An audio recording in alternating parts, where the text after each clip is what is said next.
5 o'clock. I'm going to call the meeting to order.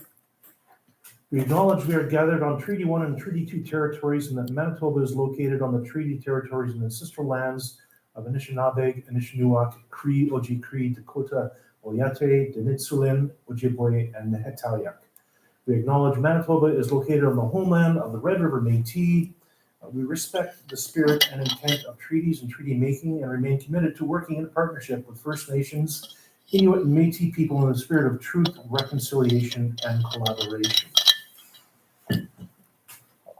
Be it resolved that the minutes of the June 17, 2025 regular meeting and the July 3rd, 2025 special meeting of council be approved as circulated and posted. Can I have somebody motion? Motion by Councillor Drohan, seconded by Councillor Maxwell. Call for the question. All in favor? And that's carried.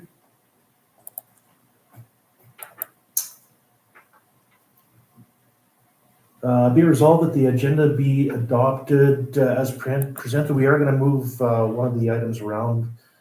Holly, we're going to speak to the Pilishati subdivision after the public hearings.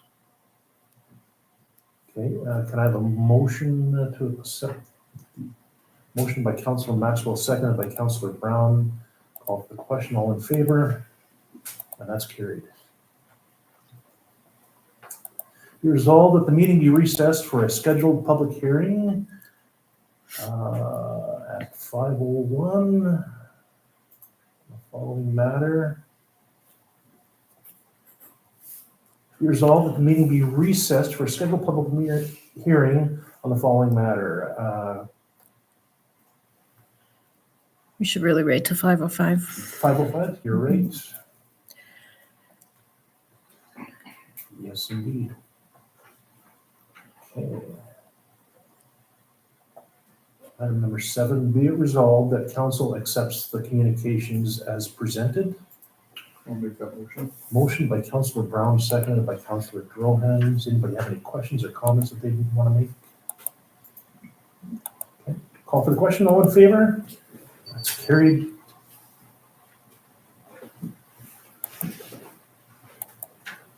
No reports of committees. Yeah. Do you have one? Yeah, I have one. Just a second, I'm gonna have to go in and find the Transportation Committee was held on June 23rd, and I promised to go through the mowing, but issue came up about our mowing project. Now that we're doing it ourselves, and there was a question as to the status. So we generally, it takes 5 to 6 weeks for the mowing the first time around, and I got an update today, we're done the first time around. I want to go through the way we do it. We start in the Grand Valley area, then we move into the southwest quadrant, then we move into the southeast, and last but not least, we move over into the area north and east of the river, and which includes Chater and Spruce Woods. Then the second round, which will take another 15 feet, will start in that quadrant. So we will start in the northeast corner, finish that, and then we'll move back over and go counterclockwise again, ending in the southeast corner. So that's the way it will go, and I'm not sure when we start the second round, but I'm assuming right away. So I wanted to go through it because there was a question brought up, and it's important that we have a process. We have it, I believe it's the way we followed it even when we had a contractor. And we're doing the same thing. The only thing is we're doing two widths this year to control weeds as well as the stuff along the road. I believe one of the questions that was put forward is why we do it in that order and why the northeast is last, and it was described that the grass grows quicker on the south side. So yeah, soil conditions. Yeah. This amount of growth in the ditches is much higher south of the river. So we get around that quicker, and then we end there. Also, we talked about a couple of other things. I'm gonna mention them. Hopefully, I got a minute. All right, so, we talked about a letter we received, of drainage concern after we sold the fill. I don't know if anybody's noticed at the transfer station, we sold a considerable amount of fill to, the neighbor. And, so that letter was sent from the CAO to them to point out that there may be issues of drainage and they would be responsible for any damage or concerns that are allayed. Another item is work we did on Marsden Road. We spent considerable amount of money on that road, which is a boundary road between us and Whitehead, and there's an issue with an approach that was identified to us by the engineer, and we're making some attempts to remove that approach, but we are trying to do it diplomatically, and we're to meet with Whitehead to discuss it, and that's our plan, to take it out of there, because it is blocking water in the spring and forcing it up onto the new road top that we've spent considerable money on. Also was discussion of a speed limit change on Marsden, so I'm thinking it may have been resolved, I'm not sure if it got changed or not. It was supposed to come down from 90 to 70. And the last item was a letter from the city asking about allowing truck traffic on our piece of road, First Street south from Patricia to the bypass. And we declined that, becoming a truck route because it's not built for it. We told them if they were prepared to RTAC it, we'd let them use it. And I assume the letter may have gone to the city without effect. And that's my report for the transportation committee. Thanks for the report, Councilor Maxwell. Be it resolved that the meeting be recessed for a scheduled public hearing on the following matter: conditional use -003-25-C and variance order -006-25-C. Somebody make that motion. Motion by Councilor Drohan, seconded by Councilor Brown. Call for the question. All in favor? And that's carried.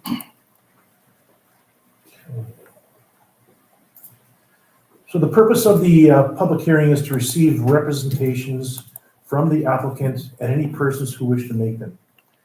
We will first hear from the applicant and then those present who wish to make representations, starting with anybody who wants to speak in favor of the proposal.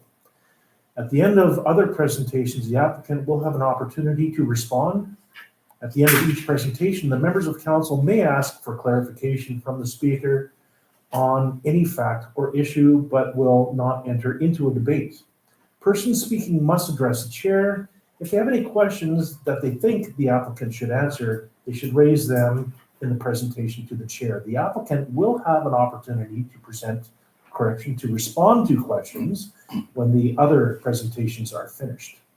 This is also not the time to question the members of council. Under the Planning Act, the purpose of the public hearing is for council to receive representations, and a discussion or argument involving members of council is inappropriate. There should be no interruptions while a person is making a presentation. Order must be maintained. So do we have anybody, and this is in regards to the Johnson non-farm dwelling on their conditional use application and variance order. Is the applicant here? Does anybody who is here wish to speak in favor of the application? Does anybody here wish to speak in opposition or have questions regarding the application? Any member of council want to mention something? Pretty straightforward. Okay, be it resolved that the public hearing be closed at 5:09 p.m. and return to the meeting.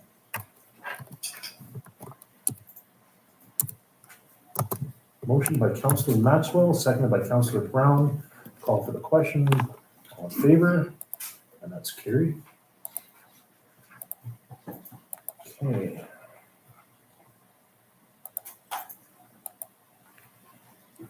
Be resolved that the meeting be recessed for a scheduled public hearing on the following matter: conditional use dash 004 dash 25 dash.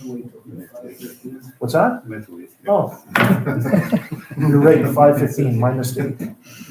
My mistake.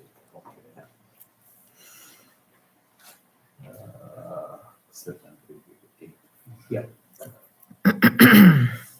So we'll go to 8.1. Be it resolved that the payroll accounts be approved for payment as follows.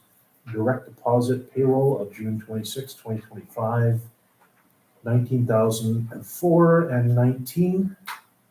And direct deposit payroll of July 10th, 2025, 19,497 and 50, for a total of 38,501 and 69. Motion by Councillor Drohan, seconded by Councillor Maxwell. Call for the question. All in favor? And that's carried.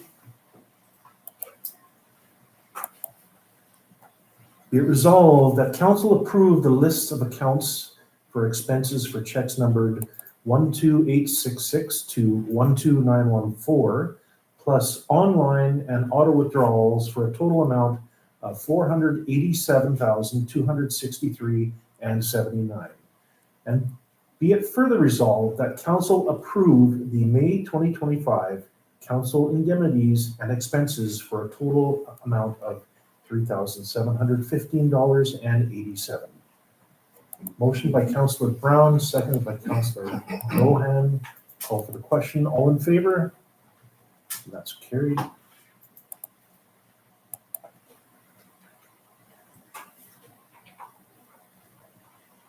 Be resolved that the unaudited financials for the month of June 2025 be accepted as presented.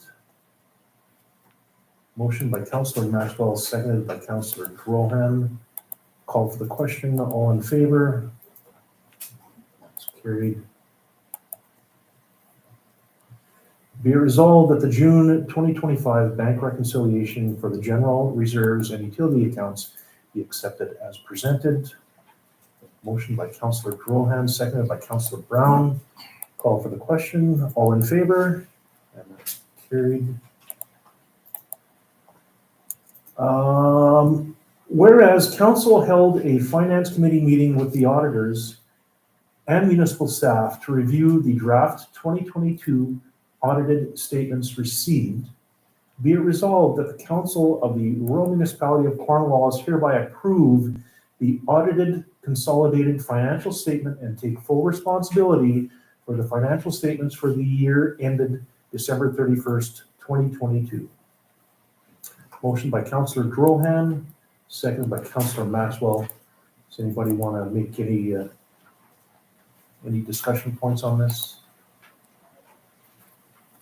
Glad it's done. Glad it's done. True.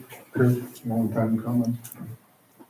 Yeah, Kerry has done a fantastic job of digging us out of that hole. Municipality was in a bit of a mess there with the overturning of staff and the misplacement of receipts and the financial processes not being completed.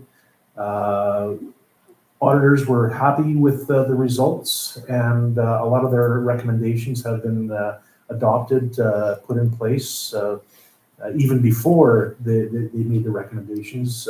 Kerry has ensured that our financial fiduciary responsibilities are being handled accordingly to best practices.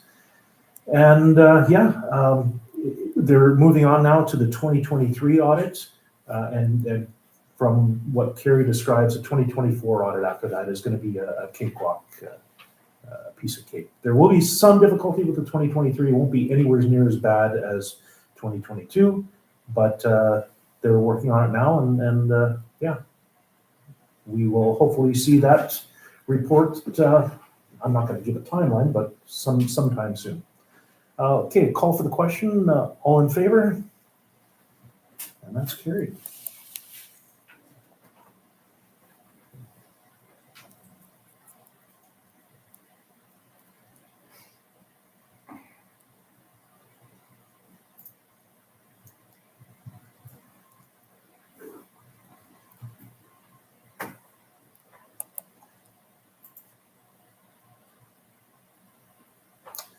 Be it resolved that the meeting be recessed for a scheduled public hearing on the following matter, conditional use -004-25-C.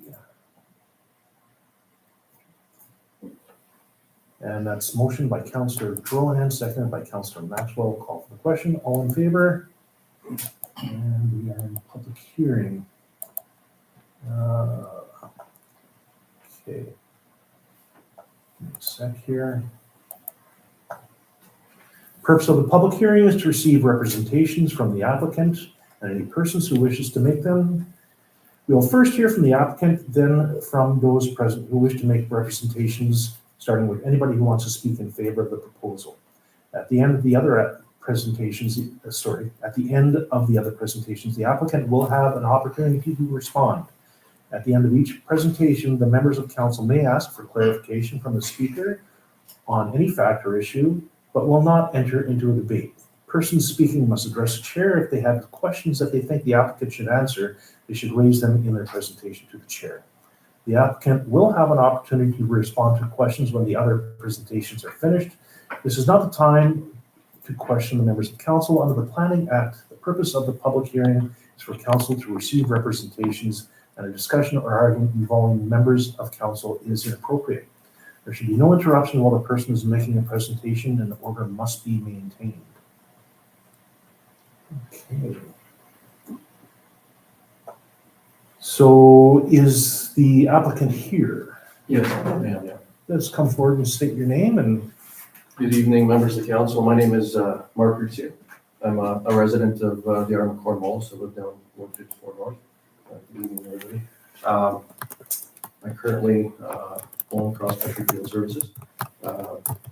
We are renting a piece of property just off Patricia and 17th Street East. We've been there for 2 years now. Lease is up at the end of August. It's looking like we're probably going to renew for another year. However, we do have some land there off Road 54 North where we would like to relocate our business to. That business is a civil construction company. We do work for City of Brandon, the Arm of Elton, Arm of Walnut Mesa. We haven't done anything for the Arm of Cornwallis yet, but maybe one day. That being said, we employ roughly 10 to 15 employees throughout the year. We don't have any clientele that come to and from our property or our place of business. We primarily just operate out of it, so it's mostly storage.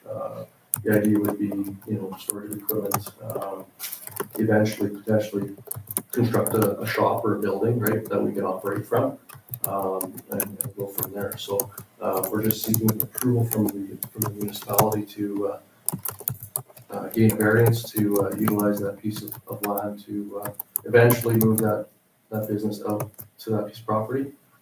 So if we desire, so. Any member of council have any questions? Oh, thank you very much. Thank you. Is there anybody else in the audience who would like to speak in favor of the application? Is there anybody present who would like to speak against the application?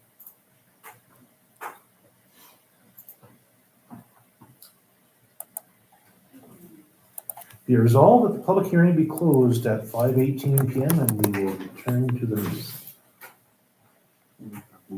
Motion by Councillor Brown, second by Councillor Drohan. Call for the question. All in favor? And that's carried. All right. We are going to do the delegation and then we'll move to the other one, Brad. Okay. So.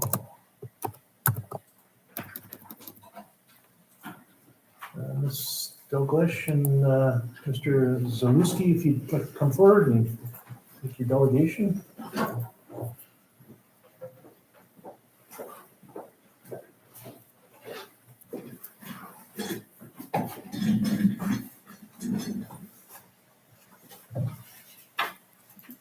Two moments, okay.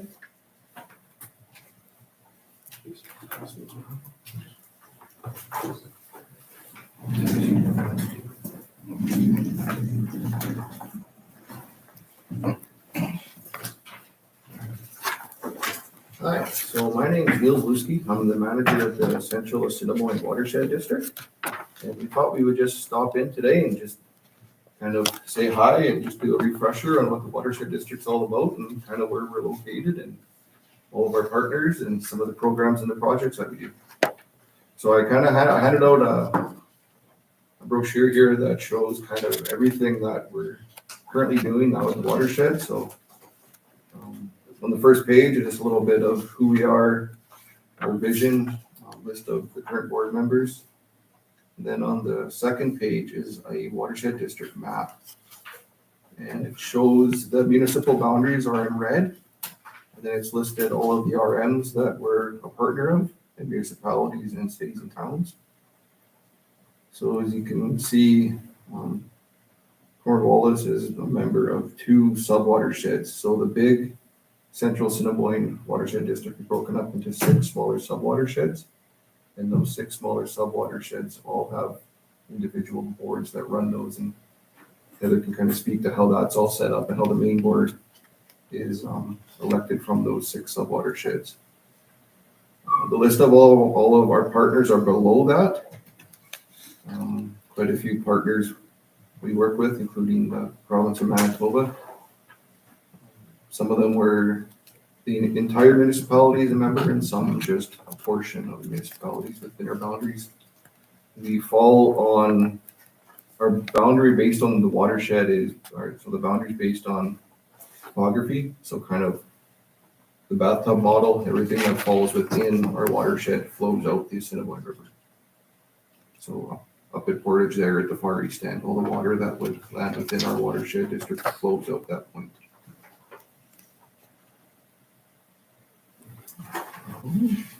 I guess if Heather wanted to talk about how the main board's kind of put together from the 6 sub-watersheds. Okay, thanks very much for having us tonight. It's nice to be here. As Neil mentioned, the watershed's comprised of sub-districts. So every municipality that's in those sub-districts appoints, depending on land mass, either 1 or 2 board members to the sub-district. So I am the representative for Cornwallis for Epinette Willow sub-district. Ed, I believe, is on the Little Sewers sub-district. Those are the 2 sub-districts that Cornwallis fall into within the big watershed. Is Jack Eld still the other rep? Okay, Murray Richardson is the other rep for Epinette Willow. So Cornwallis has 2 reps on each of those sub-districts. So each sub-district appoints a chair to handle the meetings. And in most cases, the chair of each sub-district is on the main board of the watershed district. So if you follow me, in not all cases, sometimes the board chair, will elect somebody else to be the member on our main board, but in most cases, it's the chair. So that's kind of the structure. The main board, we have 10 members, 8 from the sub-districts, a chair, and then we have 2 members that one is a provincial appointee, Ted Sneer, and we have 1 member at large that our bylaw allows us to appoint a person that we feel is an asset to the district, a beneficial member. He might not even live in the district, but have significant knowledge of the water within the district or the land management within the district. So we have one member that is a member at large that we appoint each year. So that's kind of how the sub-district, our meetings are, our office is in Boulder. Our meetings are held there. Basically at the call of the chair. Sub-district meetings, we usually have 4 a year. The sub-districts set their budget, they set their priorities. So what we want to see happen within the sub-districts. Everything not every expenditure, but pretty much has to be approved by the sub-district, and then ratified by the main board. The terms of reference for your district, are they the same throughout all of the sub organizations in the province? Yeah. And for overall governance, does the province oversee kind of like all the watersheds? We're managed by the Watershed Act, Gotcha. Provincial Act, and we have a watershed planner that attends either by Zoom or physically our meetings all the time to make sure we're following the rules and guides us somewhat too in different things, but our priorities within the watershed are developed with our watershed plan. We have a book which Neil will have here. One of these, everything that we do has to be outlined in our watershed management plan book. So, and this is made up through consultation meetings with local residents. So we went all around the watershed district and met with people and kind of listened to what their concerns were in their areas.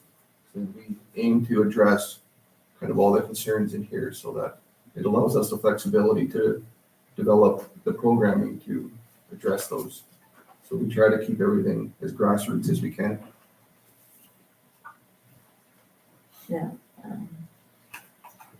I've been around so long, I was chair of the committee that did the document. Our watershed planners actually do the writing of it, but like Neil said, we had many consultation meetings that the ratepayers and general public had an opportunity to attend and bring forth. And we listened to their priorities, and that's what's in the document is priorities of the people within the municipalities that we're members. So that's basically how we operate. I don't know if you have any questions. I was just gonna say, like, I think I took advantage of one of your programs, the shelter belt. Is that where those trees that I got came from? Yeah. Okay, right on.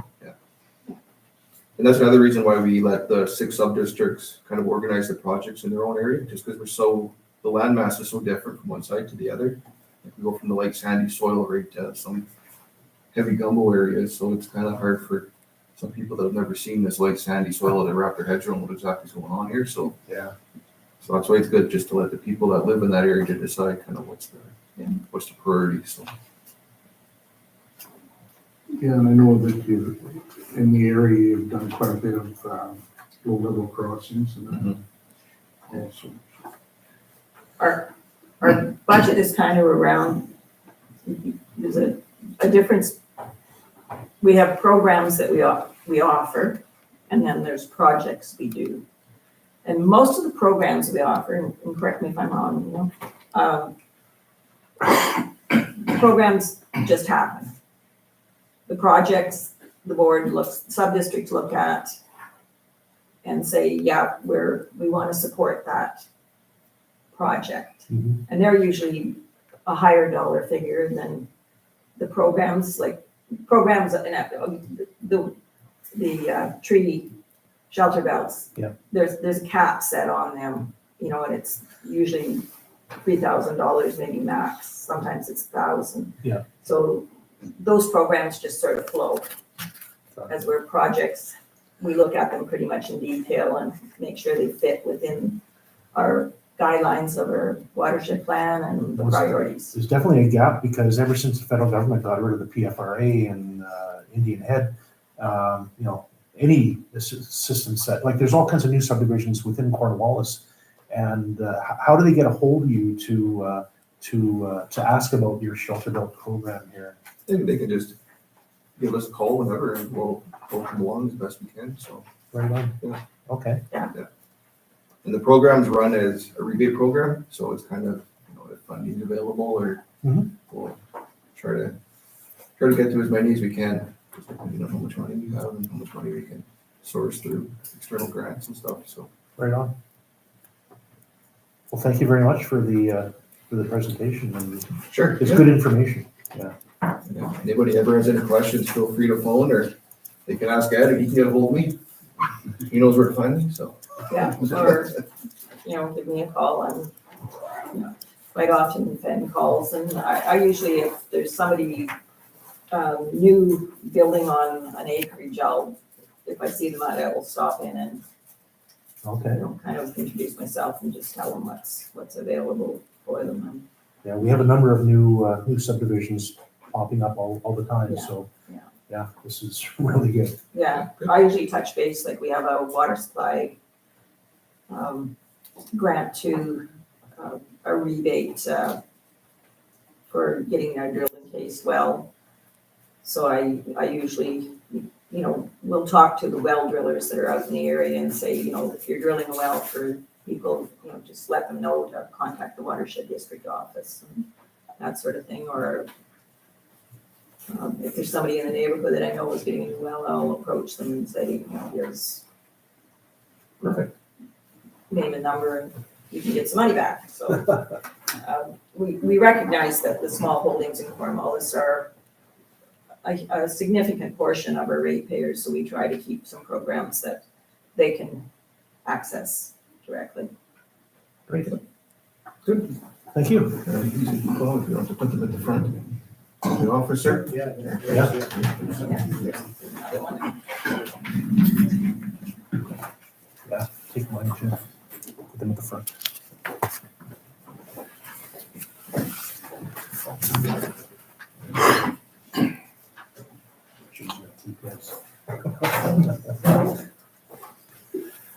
Okay.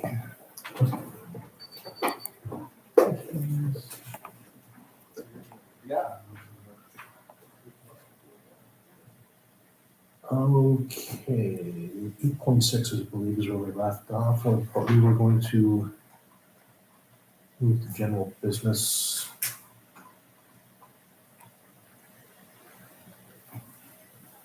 Where is it? 10.4. 10.4?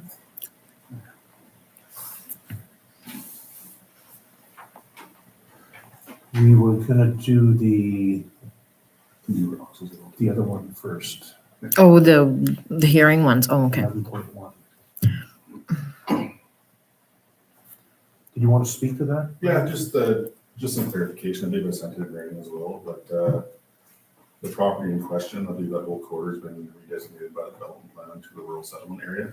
The zoning bylaw still shows an AG80 area. So this particular subdivision, there's lot 1 and lot 2. Both lots are gonna have the zoning limit to RR10. I think there was some confusion with that earlier. You looking at it myself earlier, that was a little bit confusing whether it's gonna be the 1 lot or 2. But both lots will be zoned to R10 via zoning amendment. All right.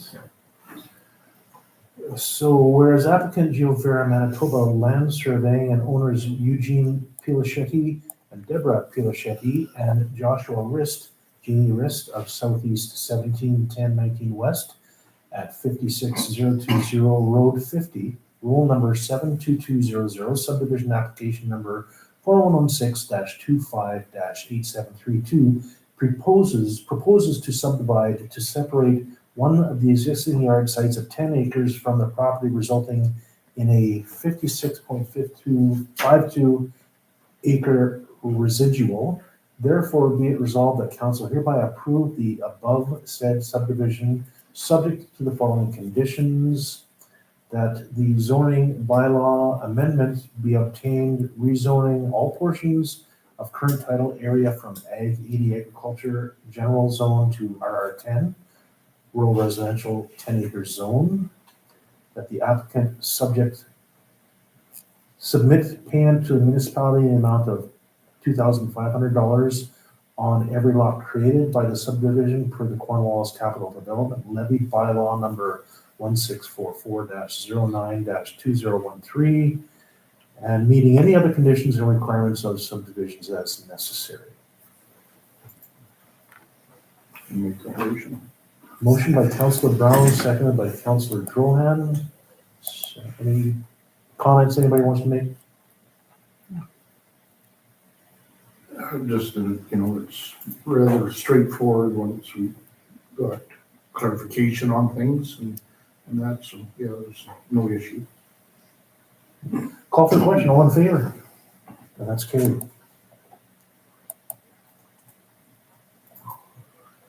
We're gonna move back to our other stuff here. 8.6.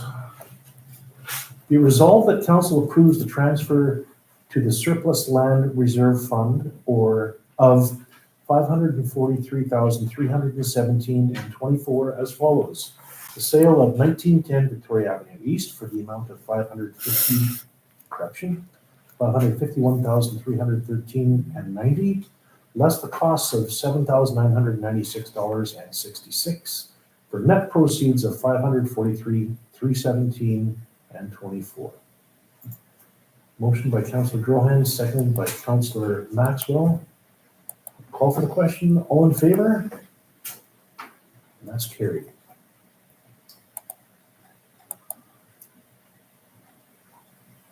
Number 9.1. Be it resolved, bylaw 1739/05/2025, being a bylaw to eliminate discounts applied to prepayments of taxes and set the rate of penalty charge on unpaid taxes effective 2026, be hereby read a second time. Motion by Councillor Drohan, seconded by Councillor Brown. You want to have a discussion about this? We talked about it last time. It's just We couldn't have talked about it because it was the first reading last time, so. oh, that's right. It's just it's elimination of the discount on prepayment of, Yes. it's not to do with the other discounts, but it's prepayment. So. Yeah, just that to eliminate the discounts, there wasn't a whole lot of saving for It was, anybody that was gonna be paying early. there was that component, but it was actually costing the municipality money to administer it. So, yeah, it was, that's the reason why we're getting rid of it. Okay. I'll call for the question, all in favor? And that's carried. Be resolved, bylaw 1739/05/2025, being a bylaw to eliminate discounts applied to prepayment of taxes and set a rate of penalty charge on unpaid taxes effective 2026, be hereby read a third and final time. Motion by Councillor Drohan, seconded by Councillor Brown. Again, we just discussed it. So I'm going to call for the question. All in favor? And that's carried. 10.1. Be it resolved that council approve the following 2025 grant requests for a total of $18,950. They are as follows. Whitehall Springs Fish and Game, $5,000 for roof repairs. Brandon Westman Christmas Cheer, $450 for food hampers and gifts. Spruce Woods Community Club, $5,000 for building upgrades. Shiloh Military Resource Center, $2,000 for Youth Back to Basics program. Brandon Hills Cemetery, $1,350 for ground maintenance. Chater Community Club, $1,500 for maintenance and operations. Chater Cemetery Board, $2,650 for ground maintenance. Brandon Salutes Committee, $1,000 for this fosters military and civilian unity. Total $18,950. Somebody want, motion by Councillor Maxwell, seconded by Councillor Drohan. Any discussion, Okay, call for the question, all in favor? And that's carried.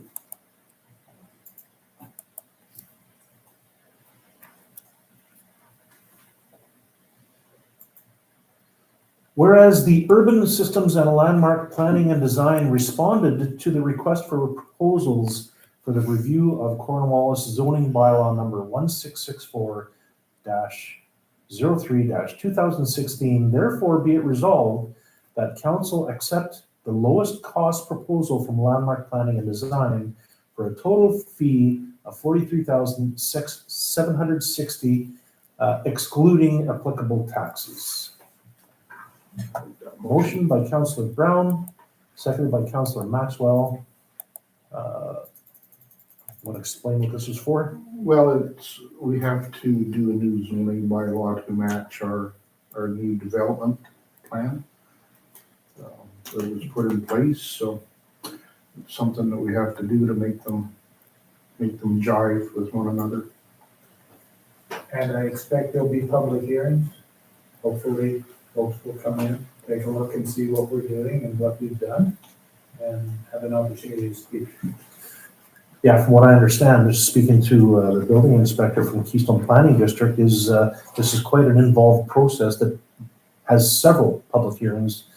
And yeah, it's just nothing that happens overnight. So it takes a considerable amount of time and effort to create this plan and update it. We'll call for the question. All in favor? And that's carried.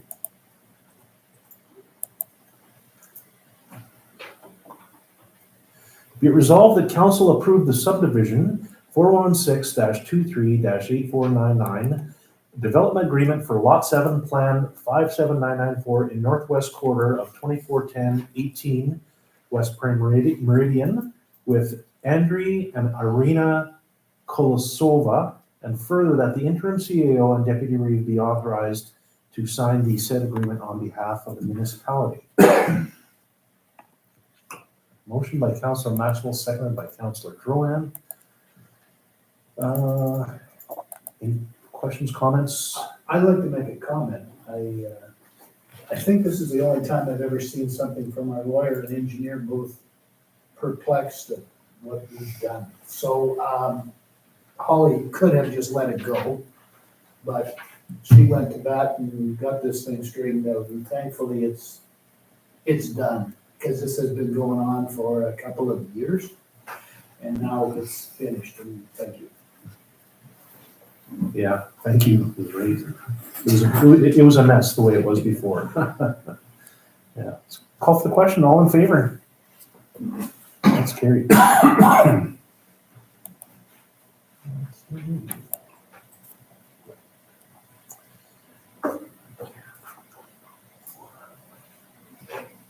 Whereas the landowners Blaine and Charla Roque and the applicant Blaine Roque of the property legally described as Southeast 34-919, Lot 2, Plan 47-862, roll number 55-100, rural municipality of Cornwallis has applied for a conditional use order under Part 5, Table 5-2 of the Cornwallis zoning bylaw number 1664/03/2016, as amended to allow for a vehicle wholesale business in the Ag 80 zone. Therefore, be it resolved that after careful consideration of the application and representations made for or against it, council does not approve the said application conditional use -002-25-C for the following reasons. An auto dealership is not compatible with the agricultural rural nature of the surrounding area. The development plan does not support this at an agricultural area. There could be increased traffic and dust. The property is in an agricultural zone, not a commercial zone.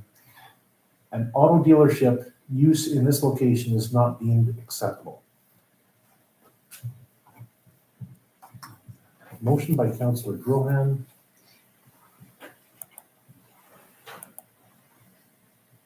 Okay. Seconded by Councillor Maxwell. Any additional comments?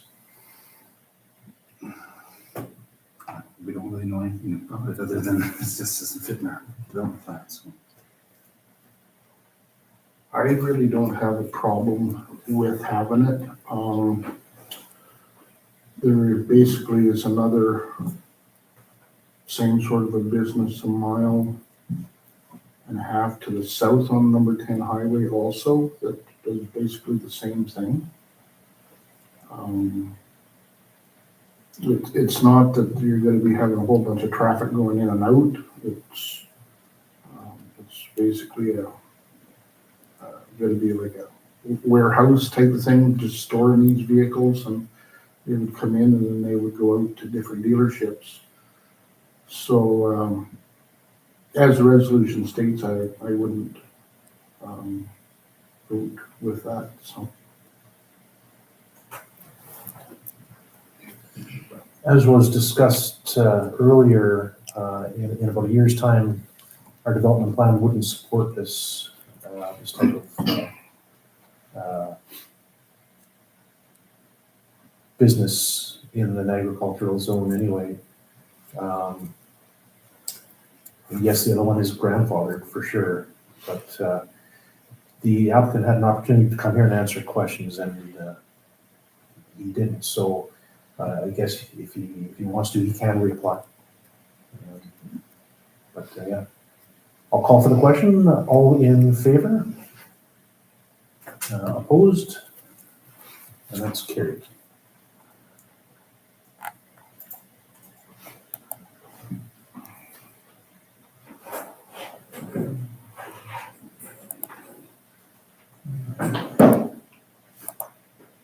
Are we on 11.2?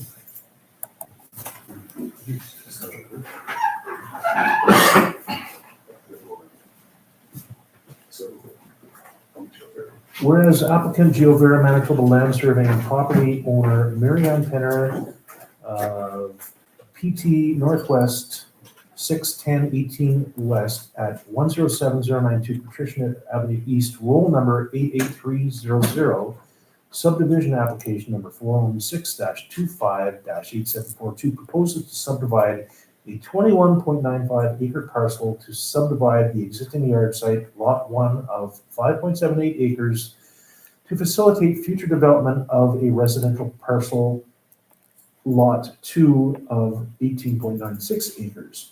Therefore, be it resolved that council hereby approve the above said subdivision subject to the following conditions. A zoning bylaw amendment be obtained, rezoning all portions of current title area from Ag 80 zone to RR5 zone. That the applicant obtain for lot 1 a variance order for canvas shelter side setback from 9.14 meters to 4.71 meters.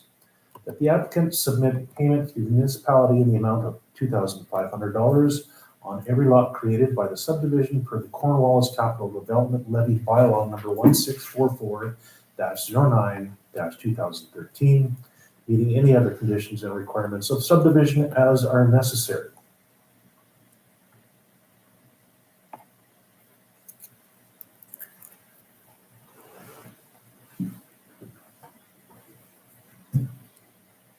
Does anybody want to make that motion? No. It's motion by Councillor Drohan. Second. Are you seconding it? Okay, I'm sorry, I didn't see that. Seconded by Councillor Brown. Does anybody have any questions, comments they want to make about this application? I have a question about the $2,500 fee. This is a separation of an existing yard from ag land, is it? I guess the question is, did we not eliminate it for that purpose only, previously? Yeah, I I know. mean, the $2,500 lot charges for subdivisions that we see as additional costs to maintain and do work in those subdivisions. Anytime you have a subdivision, you're gonna have a lot of extra work to keep snow out, do graveling and that sort of thing. So this is just separating a lot. I thought we had changed that, but am I wrong?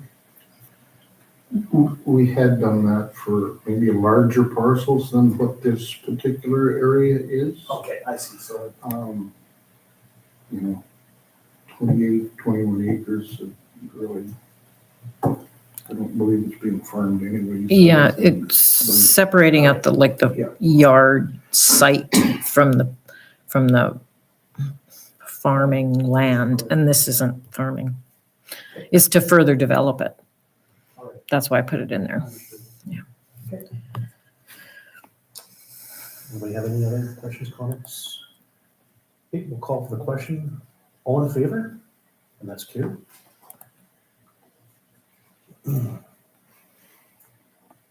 11.3.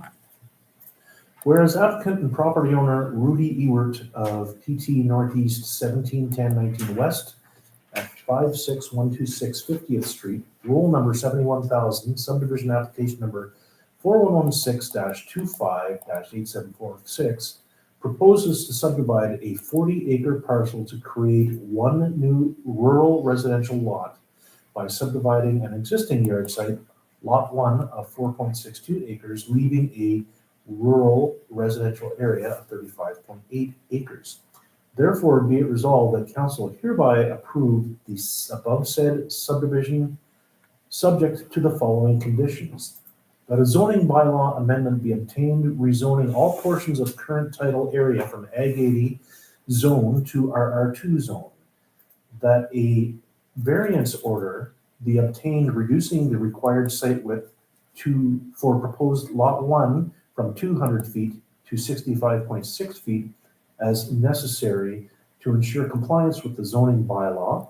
That the applicant submit payment to the municipality in the amount of $2,500 on every lot created by the subdivision for the Cornwallis Capital Development Levy bylaw number 1644-09-2013, meeting any other conditions and requirements of subdivisions as necessary. Would somebody like to make that motion?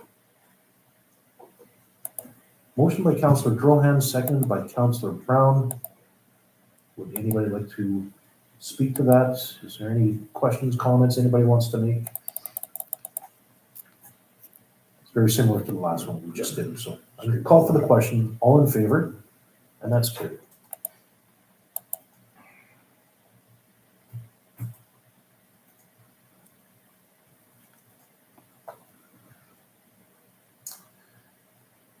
Whereas applicant and property owner Tanner Fardo and Shay Headley of PT Southwest 101919 West, 10919 West, roll number 41750, subdivision application number 416-25-8745, proposes to create a new 6.2 acre rural residential lot for an individual actively involved in the farm operation. Therefore, be it resolved that council hereby approve the above said subdivision subject to the following conditions. That the conditional use order be obtained for the establishment of a non-farm dwelling as necessary to ensure compliance with the zoning bylaw. That a variance order be obtained for proposed Lot 1 that reduces the required width from 200 feet to 65.6 feet as necessary to ensure compliance with the zoning bylaw. That variance order be obtained for the residential parcel that reduces the required site from 80 acres to 73.8 acres as necessary to ensure compliance with the zoning bylaw. That the applicant submit payment to the municipality in the amount of $2,500 on every lot created by the subdivision for the Cornwallis Capital Development Levy bylaw number 1644-09-2013, meaning any other conditions and requirements of subdivision as are necessary. I'll make the motion, but I would like to see condition 4, the 2,500 amount struck from the conditions. Okay, motion by Councillor Brown. Do we have a seconder? Seconder by Councillor Maxwell. So Councillor Maxwell, are you going to suggest we make a friendly amendment to that and remove condition number 4? I would agree with that. Are you happy I'll with take that? the friendly amendment. Yeah. Okay. Any discussion?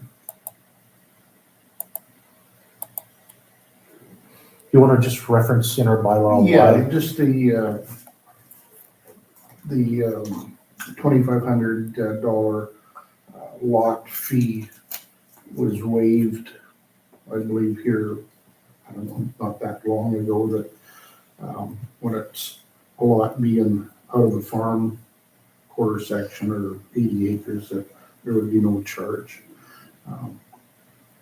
Mr. Fardo here, he's the son of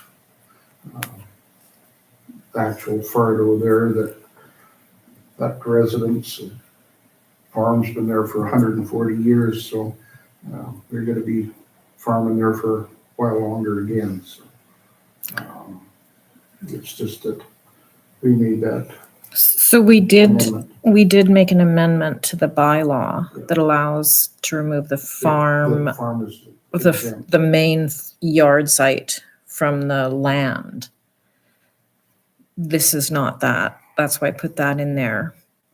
But I mean, you also, in that same bylaw, have the ability, if council chooses, to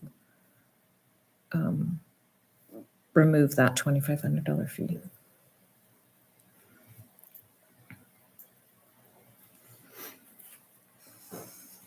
So do we vote on the amendment first, I guess? Is that how?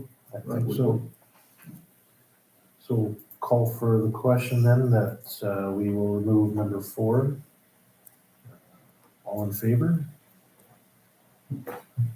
Okay, so we have a new motion then.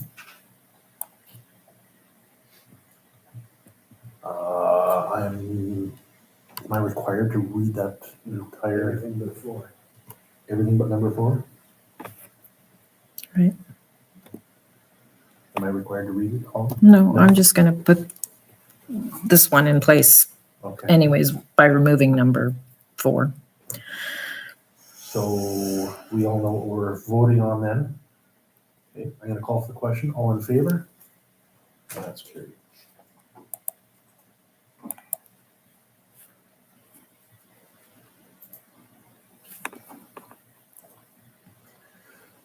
Whereas the landowner Kenneth Johnson and the applicant GeoVera Manitoba of the property legally described as Northeast 32,918, 106060, D54 North, roll number 33100, applied for a conditional use order under Part 5, Table 5-2 of the Cornwallis zoning bylaw number 1664-03-2060 as amended to allow for a non-farm dwelling in the Ag 80 zone. Therefore be it resolved that after careful consideration of the application and any representations made for or against it, council approved the said application conditional use -003-25-C.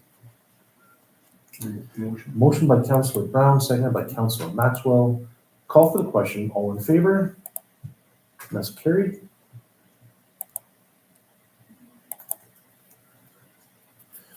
Whereas the landowner Kenneth Johnson and the applicant GeoVera Manitoba of the property legally described as Northeast 32,918, 106060, D54 North, roll number 33100, applied for a variation order under Part 5, Table 5-2 of the Cornwallis zoning bylaw number 1664-03-2016, as amended to increase the site area for a non-farm dwelling in the agricultural general Ag 80 zone from 10 acres to 19.63 acres. Therefore be it resolved that after careful consideration of the application and any representations made for or against it, council approves said application variance order -006-25-C. Motion by Councillor Drohan, seconded by Councillor Brown. Call for the question. All in favor? And that's carried.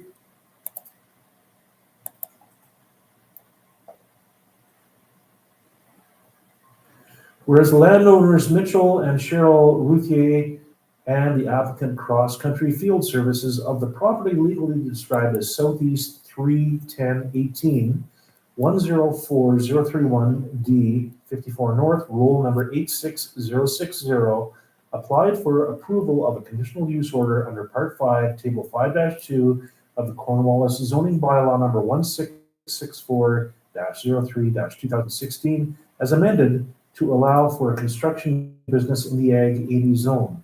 Therefore, be it resolved that after careful consideration of the application and any representations made for or against, council approved said application conditional use -004-25-C. Motion by Councillor Brown, seconded by Councillor Drohan. Call for the question. All in favor?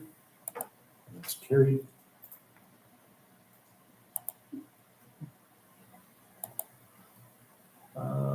Before we go in camera, I'm going to, does anybody have any inquiries?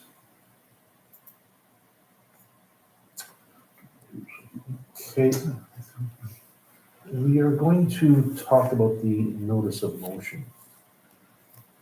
So we received some concerns from the developer regarding the decision we made on the 3rd of July. And I would just like to have each of us talk about our decision, why we made that decision, and where we stand on that decision on a go-forward basis. So somebody want to open up the floor if whoever wants to speak first? Okay, I'll speak first. The decision was made to approve a subdivision with conditions. I'm fully supportive of the subdivision. I'm even supportive of the overall broad discussion as what might go there at some point. And it fits within our development plan, being economic. So I'm totally in favor of that. But only this past week, I was called by another developer, and I was chastised and told that I do not know anything about developments and subdivisions, and I shouldn't be making decisions unless I know. And he might be right. But what I will say is, that's why we hire lawyers and engineers that are well-versed in this, so that the people of the RM of Cornwallis and the RM itself is protected. And so the conditions we put on were something we were provided by those folks, and I won't be the one to vote to drop those conditions. That's something that we should have to protect us. And so that's why I supported it. Thank you. Mr. Maxwell pretty much described everything what we went through. We all support the subdivision and what it's going to be. And we're, like you said, we have people hired to give us very good advice on going forward. So, yeah, it stays as is. Yeah, I look pretty much the same as you guys do. We want the development, we want to see something go in there, and it's a great thing that somebody wants to invest and create jobs and everything else, but we still have to protect the municipality. That is our job. And if a lawyer or a planner or whoever says this is the way it's to be done, that's what we follow, because we are not lawyers, we are not planners, but we follow the advice of them, and we're smart enough, like I said, to hire one so that we understand what's going on. And I support the way it is now. The developer definitely has options. You can do other things, and let's see how it goes forward. We want them to go as quickly as possible, but it's always a slow process when you're talking about lots of money and lots of development. And as much as we want to see it, we want to make sure it's done right, so nobody gets upset or hurt or anything else in the development of it. I myself too, I support the development, and I want it to move forward as well. As I mentioned on the 3rd of July, though, we as a council have one chance to get this right, and we've got to do what's right for the municipality. The longer they wait, the more this is going to drag out, and the conditions that we put on it are not unreasonable. If anything, it could be used by them as a risk management tool if something has changed with anything that we've asked them to look into. But yeah, I'm not prepared to throw the municipality under the bus to satisfy somebody's request of this. Of course, they have options, but yeah, my position stands with their decision as well. So. No, we made a good, well-informed decision with the advice of our lawyer and the advice of the planner and everybody else. So I think we've made our decision quite correctly. Yeah. So that's where we stand on that, Holly. Okay.